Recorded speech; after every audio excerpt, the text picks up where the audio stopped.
Hola, ¿cómo están? Buenas tardes, bienvenidos a un nuevo capítulo de Punto de Inflexión. La verdad es que hoy día hay un tema muy importante que todo inversionista inmobiliario debe revisar, que es el tema de la optimización tributaria, en el fondo de cómo mejoramos, ¿cierto?, nuestra carga impositiva, pero cumpliendo las formalidades y cumpliendo la regulación. Y bueno, y para eso nos acompaña un tremendo invitado. Sergio Lefever es abogado, magíster y también un vistito ahí de emprendimiento. Estuve viendo, Sergio, que has tenido, ¿cierto?, tu empresa relacionada al rubro tributación inmobiliaria y asesorías también legales. Sergio, bienvenido al programa. Sí, Nicolás, ¿cómo estás? Muy buenos días. Muchas gracias por la invitación. Como decía, este bichito tributario se mueve todos los días, está normalmente en reformas, es muy dinámico y por lo tanto todos los inversionistas, especialmente los inmobiliarios, necesitan tener, digamos, los datos para poder saber cuáles son las etapas del negocio mismo en la estructura tributaria para poder saber cuándo dar pasos de una estructura de tributación a otra, sea como persona o como empresa.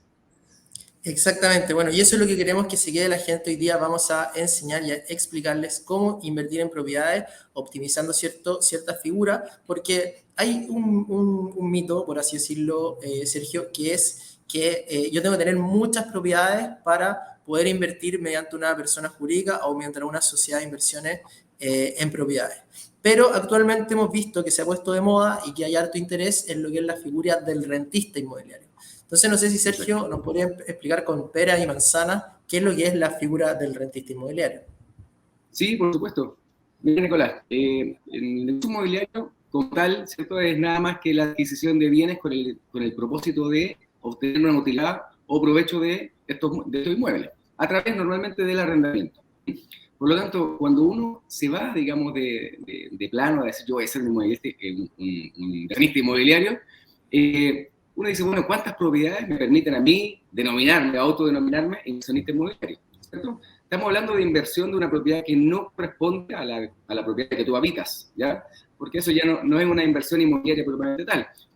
Por lo tanto, cuando tú te vas al negocio inmobiliario como tal, estamos hablando de una persona que tiene al menos dos propiedades aparte de la propiedad en la que vive, ¿ya? Ahora bien, el inversionista inmobiliario, como empresario, como persona, ¿cierto? Como persona natural, va a estar sujeto, evidentemente, a un régimen tributario que va a tener que empezar a pagar impuestos por las rentas, ¿cierto?, que empiece a generar este negocio. Como todo negocio, evidentemente, así, cuando yo tengo un negocio de comercialización, por cada bien que yo venda, ¿cierto?, tengo que pagar IVA. En este caso, yo tengo que pagar un impuesto, que es el impuesto a la renta. Ahora bien, la ley ha establecido determinados beneficios para las personas naturales que ejercen el negocio inmobiliario. Entonces, la persona natural, es decir, el chileno promedio, ¿cierto? El chileno normal, común y corriente, que no sabe de empresa, no lleva contabilidades, nada, lo único que tributa, digámoslo así, sería su declaración de renta a fin de año, en el que abril de cada año, a fin de cada año tributario, sus rentas personales, sea en segunda categoría, y aquí entra el juego de en qué momento las rentas que yo percibo como persona natural empiezan a formar parte de mi activo, ¿cierto?, declarable. Entonces, la ley ha dicho que las personas naturales que tienen dos propiedades que cumplen con los requisitos del FL2, que son las propiedades de no más de 140 metros cuadrados, ¿cierto?, útiles de superficie, ellos gozan de una exención, que es que las rentas provenientes de estos inmuebles no son constitutivos de renta. Es decir, todo lo que provenga de estos dos primeros inmuebles que yo posea, de FL2, no son constitutivos de renta. ¿Ya? Esa es la primera base. Además, viene con altos beneficios. Si la propiedad que yo adquiero con DFL2, ¿cierto?, es nueva, tenemos ahí una exención, tanto el timbre de impuesto el impuesto de timbre de estampilla, tenemos también una exención en el 50% del arancel de las contribuciones, tenemos descuentos también en el arancel del conservador de bienes raíces y podemos también aprovechar los beneficios que está establecido en la ley de impuesto a la renta, y poder rebajar de nuestra base disponible las contribuciones que hemos pagado. Así que tenemos como personas naturales bastantes beneficios, ¿cierto?, en la adquisición de propiedades, cuando es hasta 2 DFL2. Ahora bien, eso también va a estar dado por la estructura de ingresos que posea la persona, sea por sus rentas normales. Vale decir, si yo trabajo y tengo una renta de 10 millones de pesos, tendría que empezar a decir, bueno, mi renta anual son 120 millones de pesos, por lo tanto voy a estar afecto a un impuesto de segunda categoría bastante elevado, ¿ya? Porque hay una tasa progresiva que llega hasta el 40%.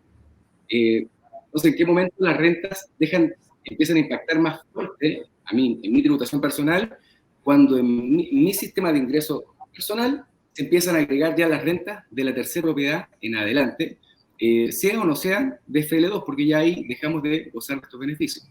Y ahí entramos, digamos, los asesores como personas que permiten a ustedes poder gestionar de mejor manera la tributación y lograr, digamos, aprovechar todos los beneficios y con ello maximizar la tributación.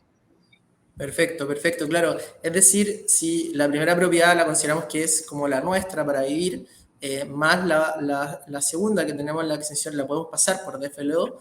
De la tercera en adelante, aquella gente, Sergio, aquellos inversionistas que tal vez aumentan de tramo por el hecho de declarar las rentas por arriendo, son los que efectivamente sí o sí necesitan una asesoría. Sí, y la necesitan porque la persona natural no tiene o no puede, a través de esta estructura tributaria, ¿cierto? Como sujeto de derecho, no tiene la manera de poder tomar los gastos, ¿ya? Que se generen producto de esta inversión para imputarlos como deducción a la base imponible. Vale decir, que si yo todos los ingresos que yo obtenga de esta tercera propiedad en adelante, ¿cierto? Incluidos los intereses que yo estoy pagando del crédito hipotecario, no puedo rebajarlos de mi base imponible para poder tener una mejor gestión de los ingresos propiamente tales, porque gastos van a haber, ¿cierto?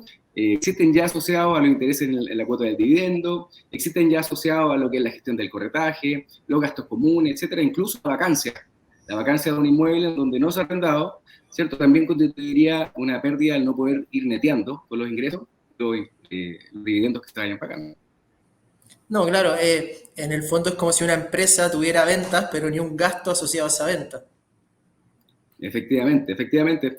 Por lo mismo, cuando uno ya puede manejar, ¿cierto? De acuerdo, como te expliqué, de acuerdo a la estructura de ingreso personal, ¿cómo me va a impactar una renta? Porque evidentemente no va a ser el mismo canon de renta de una propiedad de 2.000 UF que una de 15.000 UF.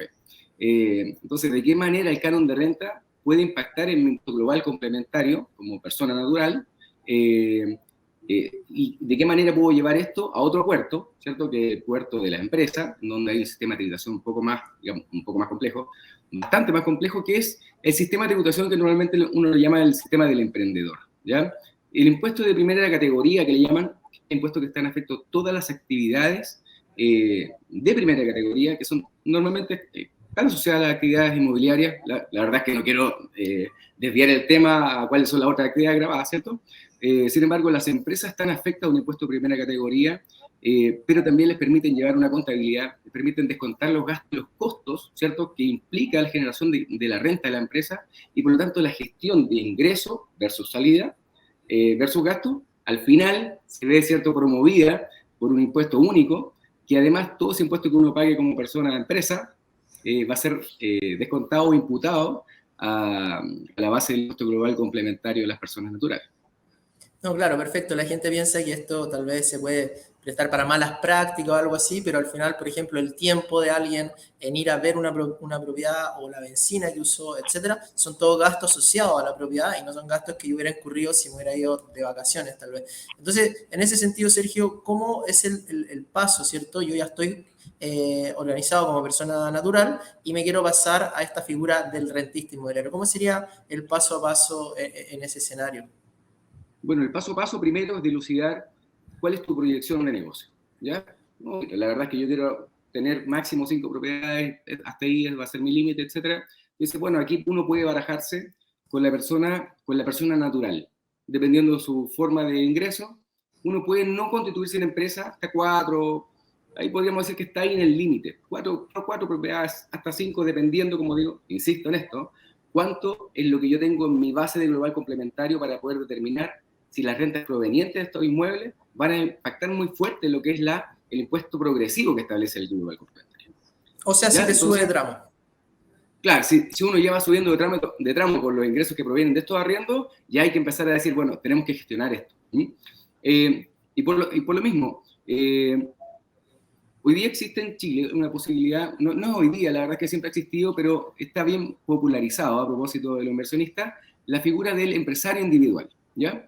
El empresario individual que sin ser sociedad, sin ser una persona jurídica distinta de la persona como tal, de la persona natural, para efectos tributarios se separa del patrimonio, ¿ya? Entonces dice, bueno, yo me voy a constituir en empresario y voy a asignar a esta, yo, Sergio Lefebvre, ¿cierto? Abogado, por un lado, y Mateo por otro, ¿cierto? Cónyuge, y veo en familia las cosas personales. Por el lado empresario, yo le digo al Servicio de Impuestos Internos, servicio, yo quiero ahora desarrollar actividades de primera categoría en materias inmobiliarias. Por lo tanto, voy a asignar estos departamentos a mi empresario individual y respecto de estos bienes voy a tributar como si fuera una sociedad. ¿Ya? Voy a tributar en primera categoría. Y a ese empresario le tengo que llevar una contabilidad, le tengo que llevar un libro de ingresos y gastos, y voy a poder gestionar todo lo que dice en relación con los flujos que genere este patrimonio particularmente asignado a la persona que tributa en primera categoría. Es lo mismo que una sociedad, solo que tiene ciertos beneficios. Primero, no hay que crear una persona jurídica nueva, es decir, siempre voy a funcionar con un único root. ¿Ya? Segundo, no tengo que hacer traspasos, ni enajenaciones, ni anotaciones e inscripciones en el conservador de bienes raíces respecto a los bienes que estoy asignando al patrimonio de mi empresario individual. Esta es una pregunta súper recurrente. Bueno, sí, si estoy asignando esto a... Porque se imagina, es fácil imaginarse, ¿cierto? Ay, soy un empresario individual, es otra persona... No, la verdad es que es lo mismo, solo que para efectos tributarios, al servicio le decimos, esta parte de mi patrimonio, señor Servicio de Impuestos Internos, va a ser mi negocio. Y esta parte es lo mío, lo personal. Entonces, Okay. uno diría, ¿cierto? Cuando con las propiedades. Mi propiedad particular, la propiedad que uno normalmente puede tener, digamos, en la playa, en el campo, etc. Dos propiedades, de FL2, uso todos los beneficios como persona natural. Tercera propiedad en adelante, la asigno al empresario individual y ahí yo empiezo a llevar la contabilidad. Y ahí, evidentemente, tengo que empezar a guardar las boletas, tengo que contratar los servicios de un contador que me empiece a permitir declarar mensualmente los gastos que voy teniendo para que en el periodo de renta posterior pueda ocuparlos para descontar de la base imponible de los arriendos, ¿cierto? En conjunto con los ingresos de los ingresos de arriendo versus los gastos producto de pago de dividendos, poder ir descontando la base imponible para poder pagar, ¿cierto? La cantidad justa de impuestos. Además, hay ciertas fórmulas contables que permiten también poder gestionar de mejor manera la tributación en lo que dice relación con la depreciación, ¿cierto? De los activos de la sociedad o del empresario individual que también aplican, ¿ya? Como primera categoría, yo puedo depreciar los bienes y por lo tanto puedo ir generando pérdidas en esta estructura de empresario individual que me permite después llegar y netear las utilidades que me pueden generar. Perfecto, entonces, claro, no, clarísimo, excelente explicación, muchas gracias, pero al final, si tú, por ejemplo, tú tributas por el 27% en la figura del rentista inmobiliario.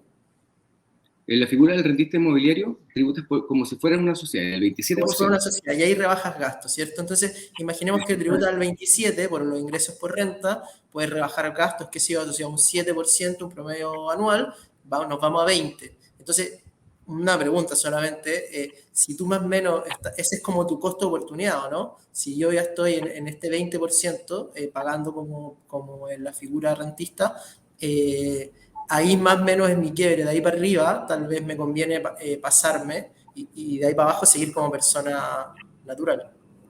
Sí, bueno, es que por eso quizás el análisis de las rentas... Hay consideraciones de cada persona, protección de patrimonio y otras cosas. Es súper válido y a veces las personas creen que es un gasto innecesario, pero resulta muy útil para el inversionista inmobiliario asesorarse en ese momento, no después que ya adquirieron 10 propiedades, porque ahí van a haber perdido mucho.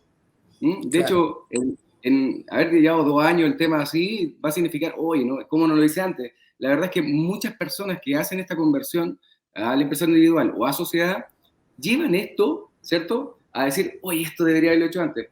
Una asesoría preventiva, por decir, cuando uno va a cualquier médico, va a uno general. Aquí pasa lo mismo, hay que ir a un asesor ojalá tributario, contable, y que diga, mira, esto es lo que a ti te conviene y por qué te conviene. Con pera y manzana. Con pera y manzana. Mira, tú como persona, esto. Tú como empresario individual, esto. O como sociedad. Ahora, es súper importante también el tema de la... Perdona, Sergio, antes de que pasemos al siguiente punto, es que ahí yo creo que esto es un punto súper importante. La gente que nos está viendo puede pensar, oye, chuta, ya no lo hice, me perdí 5 años, ¿cómo sigo para adelante? Entonces, nos preguntan del público, algo en esa línea, si tengo una propiedad, pero cuando la compré no informé que tenía que ser con DFL2, ¿lo puedo hacer ahora? O sea, bueno, la primera pregunta, ¿hay que informar, hay que solicitar que sea DFL2 cuando uno hace una compra nueva? Y dos, si Sí, no lo hice, ¿cómo lo hago? sí, efectivamente, la escritura de compraventa tiene que informar que se trata de un DFL2 y ahí se informa. Ahora, más que la escritura como tal, quizás aquí me maría un poco con la respuesta que te di recién, pero corrigiendo, el DFL2 le informa el que construye a la municipalidad, ¿ya? Por lo tanto, en cada escritura va a figurar, ¿cierto? Y van a ser parte de la escritura todos los antecedentes municipales, y por lo tanto, el DFL2 ya viene por defecto cuando uno compra una escritura. O sea, la información de DFL2 al Servicio de Impuesto Interno tiene que ver con si uso o no uso los beneficios del DFL2, porque pueden existir los beneficios, pero estos hay que pedirlos, hay que usarlos, ¿ya? Perfecto, pero por ejemplo en el tema de las contribuciones, por el FL2 entiendo que hay una rebaja en las contribuciones. Hay una rebaja en las contribuciones, Claro. efectivamente. Y si ahí la inmobiliaria informó al minuto de la primera compra, pero el inversionista, el propietario, no hizo nada, ¿se materializa y se concreta esa rebaja? Mira, ese es un tema que normalmente lo solucionan los contadores, ¿eh? No nosotros como abogados, pero entiendo que sí, efectivamente, es posible darle información. Ahora, la operación retroactiva de esta información hacia periodos informados hacia atrás, no te lo sabría responder yo ahora. Evidentemente es un tema más bien contable que legal tributario. Sin embargo, como tal, todos los beneficios son utilizables y a todos pueden acceder a ellos. Okay, o sea, hay que ir a dar la pelea y asesorarse. Sí, de todas maneras. La verdad es que hay que tener harta noción de que en el mercado, si bien hay mucha información disponible a través de las redes, es importante ir al caso concreto. Cada caso concreto es muy distinto, ¿cierto?, al que uno puede ver en forma genérica en una ley, en un programa como este, ¿cierto?, en donde aquí hablamos bastante temas bastante genéricos, pero el caso concreto normalmente la ley no habla en términos específicos, la ley siempre habla en términos generales, por lo tanto, hay que asesorarse, hay que asesorarse. Nosotros trabajamos con un partner tributario legal, un partner tributario contable, que baja tu impuesto y esos chicos, la verdad que han resultado ser muy apropiados para poder determinar y dilucidar los caminos contables, ¿cierto?, tributarios para efectos de poder determinar cuál es la mejor vía, ¿cierto?, para poder ceñirse al negocio. Perfecto, clarísimo. Oye, bueno, ya para ir cerrando, estamos ya llegando a los 20 minutos de programa y una pregunta que sale siempre, sale bastante habitual, es cómo recuperar el IVA en la compra-venta de propiedades. Si nos puede hablar un poquito de eso, eso es como bonus track del programa. Sí, claro, mira, la evolución del IVA como tal, ¿cierto? Primero lo establece un artículo, ¿cierto? El famoso artículo 27 bis. El artículo 27 bis te permite establecer los requisitos para que uno pueda recuperar, ¿cierto?, el IVA involucrado en la adquisición de una vivienda. Ahora, para esto es necesario tener en cuenta que el Servicio de Impuesto Interno ha establecido cuáles han sido las reglas, ¿cierto?, de acuerdo a la ley, para poder hacer esta solicitud de recuperación de IVA. Ahora, primero, no la pueden hacer las personas naturales, ¿ya? Las personas naturales, dígase, contribuyentes de primera categoría, ¿ya? Por lo tanto, tenemos que tener una persona que sea contribuyente de primera categoría para poder hacer la solicitud, ¿cierto?, de devolución de IVA a crédito fiscal. Ahora, este beneficio, por decirlo de alguna manera, o forma que se benefician porque no es un beneficio propiamente tal, ¿cierto?, sino que sí beneficia a la inversión por cuanto permite tener un flujo, digamos, nuevo para poder seguir invirtiendo, requiere primero, además, que la persona que está explotando en la primera categoría sea afecto a IVA, ¿ya? La actividad que desarrolle tiene que ser afecta a IVA, y dentro del rubro inmobiliario, el arriendo o la renta de bienes o departamentos, ¿cierto?, o casas amobladas, son las que están afectas a IVA. Por lo tanto, hay que acreditar ante el servicio, primero, que el giro de la sociedad es un giro afecto a IVA respecto a bienes amoblados y ya tienen que haber facturado, ¿ya? Es decir, tienen que estar en negocio, tienen que estar en ejercicio este giro, ¿ya? Bueno, por otra parte, esta solicitud se efectúa directamente al Servicio de Impuestos Internos a través de un formulario, pero de todas maneras, como te digo, Nico, la evolución del remanente de IVA que pueda resultar de la enajenación de los inmuebles tiene que ir aparejado de la mano con el asesor tributario, ¿ya? Eso quiere decir, yo ahora te puedo decir todos los requisitos que establece la ley, pero en definitiva, esto tiene que ser antes, tiene que hacerse esta asesoría antes de que uno vaya a generar la compra, la adquisición propiamente tal, ¿ya? Yo tengo que tener, ¿cierto?, una base de proyección de negocio para poder decir, ya, ¿cómo voy a gestionar este negocio? Tenemos clientes de esta forma. Mire, tenemos un capital que proviene de la venta de una empresa y necesitamos comprar, necesitamos gestionar bien esto. Perfecto, nosotros estructuramos de qué manera pueden usar esta utilidad, acogerse a los beneficios tributarios como tales, en el rubro inmobiliario, de qué manera poder hacer la recuperación de los IVA. Porque el IVA además es una recuperación que tiene que repagarse, o sea, hay que devolverlo. No se trata de aquí, oye, recuperé el IVA, esta plata es mía, no. Este dinero se devuelve, pero cuando uno enajena la propiedad, tiene que reponerlo. ¿Ya? Por lo tanto, no se trata de tener una evolución de IVA con decir, bueno, tengo caja nuevamente, vamos a gastar. No, esto es siempre proyección de negocio, normalmente a mediano o largo plazo, porque con la enajenación hay que efectuar las devoluciones correspondientes. Así que también es un tema a tener en cuenta. Perfecto, claro, no, obviamente los detalles hay que chequearlos, pero en el fondo lo que tiene que tener clara la gente que está viendo este programa es que se puede, uno, y dos, se necesita una asesoría, se necesita preparar, ¿cierto?, la compra previamente, ideal, creo que hay un plazo hasta de un año, pero idealmente hacerlo previo a firmar la escritura de compra-venta. Así que bueno, muchas gracias, exacto, no, tremenda respuesta. Muchas gracias, Sergio, por tu tiempo. No sé si nos puedes dejar tus datos para que la gente te contacte ahí abajo.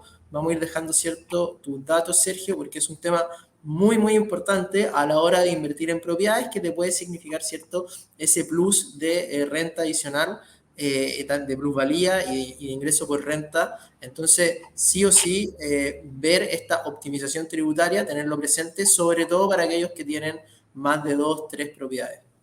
Efectivamente. Mira, te voy a dar mis datos. Legal.cl es la web. LegalCL es Instagram. Y estamos ubicados ahí en Vitacura 2771, en la oficina 605, donde nos pueden ubicar, digamos, está todo el equipo ahí disponible para poder asesorarlos en temas legales y tributarios. Tremendo. Bueno, muchas gracias a todos, muchas gracias por conectarse. Gracias, Sergio, y nos vemos en un próximo capítulo de Punto de Inflexión. Gracias, Nico. Hasta la próxima. Chao, chao.